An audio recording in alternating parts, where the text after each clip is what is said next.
The Garden Report is powered by Prize Picks, the exclusive daily fantasy partner of the CLNS Media Network. Hey, Buddy Manning here. Welcome back to the Garden Report. Celtics beat the Heat, but the story of the night, of course, Kristaps Porzingis going down with a calf injury in the second quarter. Looked like on 3 consecutive plays, Josue turned his ankle, hobbled around a little bit after that. Second play, he's in that screening situation up top with Horford, and bodies are colliding, and he falls backward. And then on the third play, he's involved in a screen again, and you just saw the calf give out on him on that play. The play goes the other way. Celtics have to foul because he can't get back, and you just see him writhing. Throws the jersey over his face as he's walking into the locker room, and we didn't see him again for the rest of the night until you saw him walking off with a boot on his foot. Yeah. What was the scene like as he walked out toward the arena? Because we're fresh off the post-game show, it was somber. I think that's the best way to put it, honestly. But you saw sort of, that smile, that Kristaps smile, as I'm sure he was making little jokes here and there. So I think that's comforting in the sense of he was with Celtics PR, with security, as they helped him out down the hallway. But I would say for the most part, obviously it's not a great sign to see him in that boot. But I do think it's a precautionary thing. If I had to guess, I don't think we see him for the rest of this first round series. But hopefully he can rest up, and depending on how long things wrap up between the Orlando Magic and Cleveland Cavaliers, hopefully he gets a significant amount of rest heading into a potential second round series. But I think the Celtics aren't even looking that far ahead, if I'm being completely honest, Bobby. I just think the overall vibe from these guys has been on to the next. Let's get this thing done. Let's take care of what's in front of us, and then we'll move on. Obviously, everyone's saying, hey, we wish our best to KP.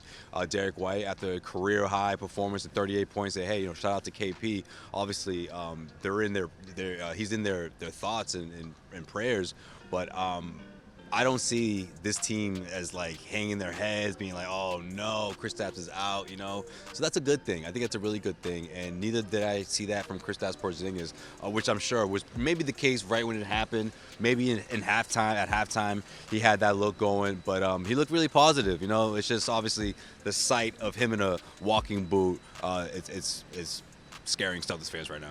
Yeah, here's Al's reaction in the locker room after about how the team felt when it happened. Worried, just concerned.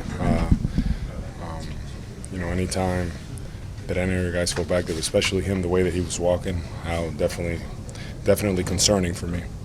Were you able to talk to him at all after the game and see how he's doing? Yeah, I touched base with him. He's in good spirits, but we don't know what's it gonna be.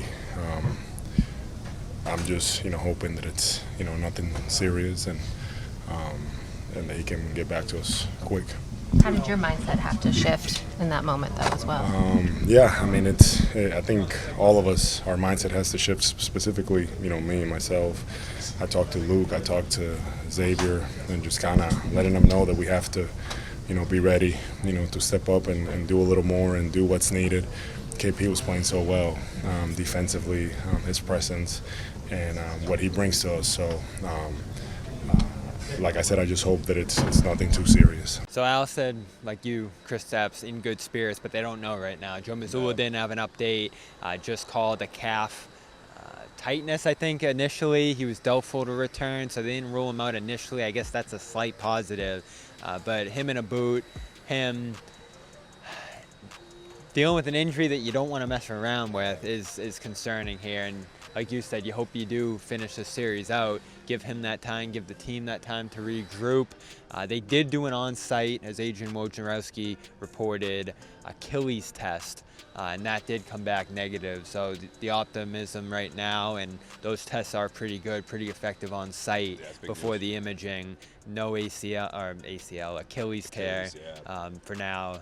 So they're going to do the imaging tomorrow. We'll, I guess, get the grade of the strain at that point, which probably is a calf strain, similar to what Giannis Antetokounmpo is dealing with. He suffered that injury on April 9th, and here we are, April 29th. I think they played today or yesterday, this week, and he doesn't seem close still, 20 days later, to coming back. And that was a pretty scary-looking scene as well in that Celtics-Bucks game early this month.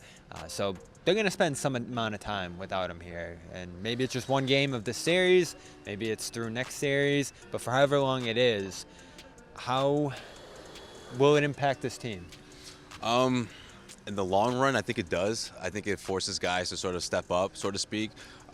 Again, I don't think this team is looking at the Magic or Cavs being like, oh, this is how we're going to do this or that. They'll get there when they'll cross that bridge when they get there. But I think in the sense of guys like Tatum and Brown, defensively is part of that in terms of like guys stepping up. And I know Tatum has done that in a big way this season, so I'm honestly not concerned in that side of things. But I really want to see these guys get going offensively. It's been one of those things where I'm waiting for it. I think they're due. I think they have opportunities to sort of, well, especially now, but even beforehand, just the way the offense has been flowing, where they're getting good looks. They just haven't been able to sort of have one of those signature performances where they take over, or where they have, that type of performance where they're combining for 64, 67 points or whatever. But I do think it's in the cards. Adjusting for Games 5, though, will be really interesting, because you wonder how the Miami Heat will approach the Celtics without Kristaps Porzingis. But the Celtics have to be ready. They have to be aggressive. They have to set the tone. I think all that stuff still matters, but the pressure is on now. I think it's on now more than it was heading into Game 4, if I'm being completely honest. Even though they are heading back home, I just think the Miami Heat, it's just that they don't give up. They don't fight. I mean, you even saw it in this game in the second half throughout. I thought Al Horford was huge in the sense of just continuing to be aggressive and try to take away space and being that anchor defensively. I think that carries over for sure to end this series, but I don't think it gets any easier for sure, especially without Kristaps and with the Miami Heat feeling that sense of vulnerability from the Celtics right now. We're going to talk about this game and what it looked like without him out there. They did find a way to win, but definitely some flat periods in that second half once he left the game. Al Horford closed it out.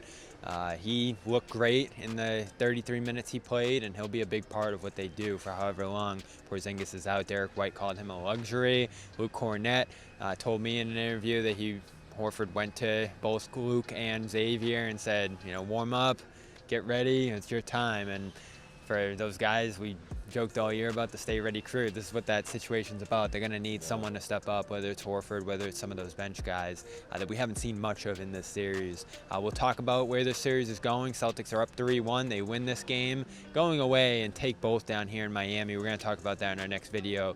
But for now, Kristaps Porzingis, obviously plenty of concern. Seeing him leave the arena in a walking boot tonight with a calf injury. He's Josue Pavón. I'm Bobby Manning. Check us out in our next video, Celtics All Access, CLNS Media, and check out our great sponsors, Prize Picks. Go to prizepicks.com/CLNS for our matching bonus over there. Check out the Game Time app. Head over to their site and get a special discount with our code there as well on your tickets to maybe even Game 5 back in Boston. We'll be there. Those discounts for sure. Join us there as well. Again, I'm Bobby Manning. This is the Garden Report, and we'll see you in our next video. Celtics beat the Heat in Game 5, but Porzingis injured in the win.